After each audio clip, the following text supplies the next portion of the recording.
அனைவருக்கும் வணக்கம். இது சாரதி லா ஸ்டடீஸ். சாரதி லா ஸ்டடீஸில் பிஎன்எஸ்ல அடுத்ததாக பார்க்கக்கூடிய மிக முக்கியமான கான்செப்ட் தான் இந்த ஹார்போரிங்.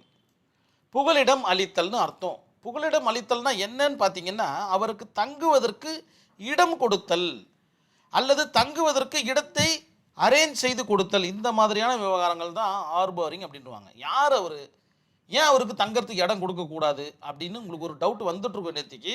அதற்குண்டான விடை பார்த்தீங்கன்னா இன்னும் சற்று நேரத்தில் உங்களுக்கு தெரிஞ்சிடும். நம்மளுடைய சாரதி லா ஸ்டடீஸில் ஒரு வாட்ஸ்அப் குழு ஒன்று ரன் ஆகிட்டு இருக்கு. இதில் இணையணும்னு ஆசைப்பட்டீங்கன்னா அந்த நம்பருக்கு உங்களுடைய பெயர் மற்றும் ஊரை எனக்கு வாட்ஸ்அப் பண்ணுங்கள். நான் குழுவில் இணைச்சிடுறேன். உங்களுடைய சந்தேகங்களை தீர்க்கும் வண்ணமாகவும் நேரடி பயிற்சி வகுப்புகளுக்கும் இது உதவிகரமாக இருக்கும் நான் நம்புகிறேன். இப்போ பாருங்க, அந்த நபர் யாருன்றது உங்களுக்கு மிக அற்புதமாக புரிய வந்துடும் இந்த 4 லைனை படிக்கும்போது. தப்பி ஓடியவன், தப்பி ஓடுறார் அவர். அவருக்கு நீங்கள் தங்கறதுக்கு இடம் கொடுக்குறீங்க. என்னங்க தப்பி ஓடி வந்தால் அவருக்கு தங்கறதுக்கு இடம் கொடுத்தா தப்பா அப்படின்னு கேட்டிங்கன்னா, அடுத்த லைனை படிக்கிறேன் பாருங்க. அல்லது குற்றம் சாட்டப்பட்ட நபர், ஒரு குற்றவாளி, அவர் ஒரு தவறை செஞ்சுட்டு தப்பி ஓடி வராரு. அவரை துரத்திக்கிட்டு போலீஸ் தேடி வராங்க.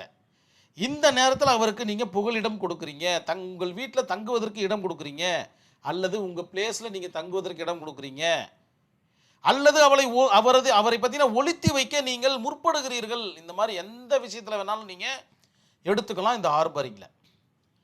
அந்த நபர் தண்டனையிலிருந்து தப்பி ஓடி ஒளிய உதவி செய்வது அல்லது அவனை தங்க வைப்பது, உணவு, பணம், ஆடை, தங்குமிடம், போக்குவரத்து அளிப்பது போன்றவை எல்லாமே பார்த்தீங்கன்னா இந்த ஹார்பரிங் என்ற கான்செப்டில் வரும். அது மட்டும் அல்லாமல் இந்த கான்செப்ட் ஏஐபியில் அடிக்கடி கேட்கக்கூடிய கான்செப்டாக இருக்குது. கவனமாக நோட்ஸ் எடுத்து வச்சுக்கிங்க. செக்ஷன் 213 ஆஃப் பிஎன்எஸ் டிஃபைன் பண்ணி சொல்லுது வாட் இஸ் ஹார்பரிங். உங்களுக்கு மிக தெளிவாக புரிஞ்சிருக்கும் ஹார்பரிங்னா என்னன்னு. எசென்ஷியல் எலமெண்ட் ஆஃப் ஹார்பரிங், இதெல்லாம் இருந்தால் மட்டும்தாங்க அது ஹார்பரிங், இல்லைன்னா இல்லை அப்படின்னு மொத்தம் 4 கான்செப்டை சொல்கிறாங்க. 1, தென் 2, அதன் பிறகு 3, 4. இந்த 4 விஷயமும் இருந்தால் மட்டும்தான் அது ஹார்பரிங், இல்லைன்னா அது ஹார்பரிங் கிடையாது.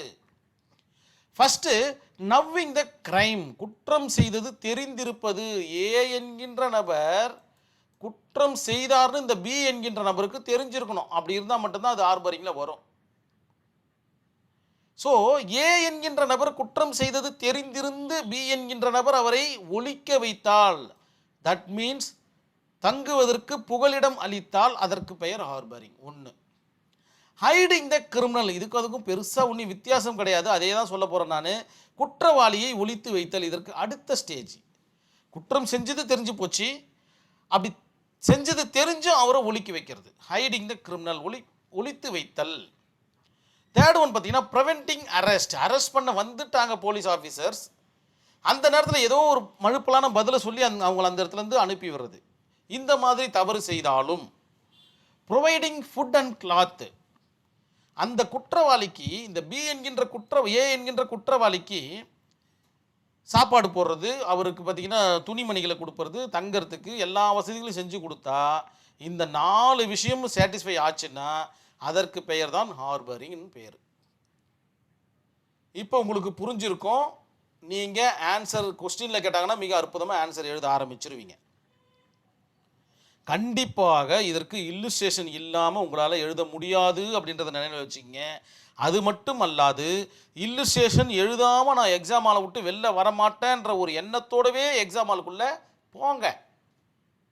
அப்போ தான் சரி வரும். நம்ம ஏதாச்சும் ஒரு கான்செப்டை மனசில் வச்சுக்கிட்டு போனால் மட்டும்தான் அதை முடிச்சுட்டு வெளில வருவோம்.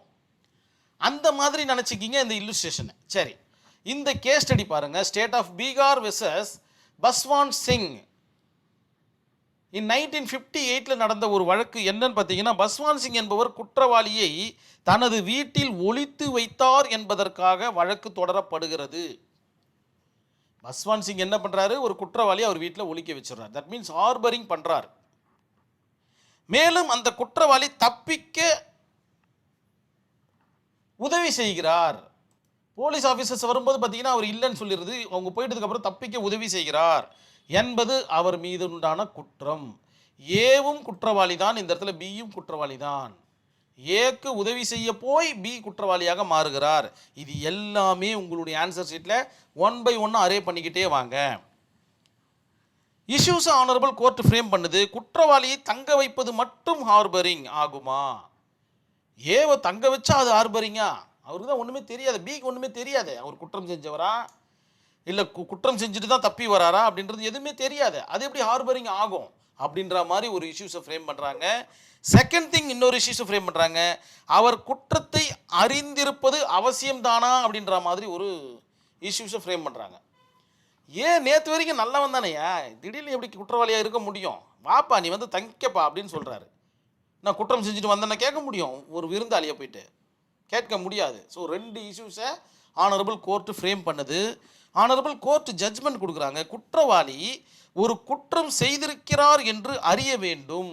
ஹார்பரிங்னா எசென்ஷியல் எலமெண்ட்லேயே இருக்கு பாருங்க, நவ்விங் த கிரைம். குற்றம் செய்தது தெரிந்திருக்க வேண்டும். குற்றவாளி குற்றம் செய்திருப்பது தெரியாமல் தங்க வைத்தால் அது ஹார்பரிங் ஆகாது.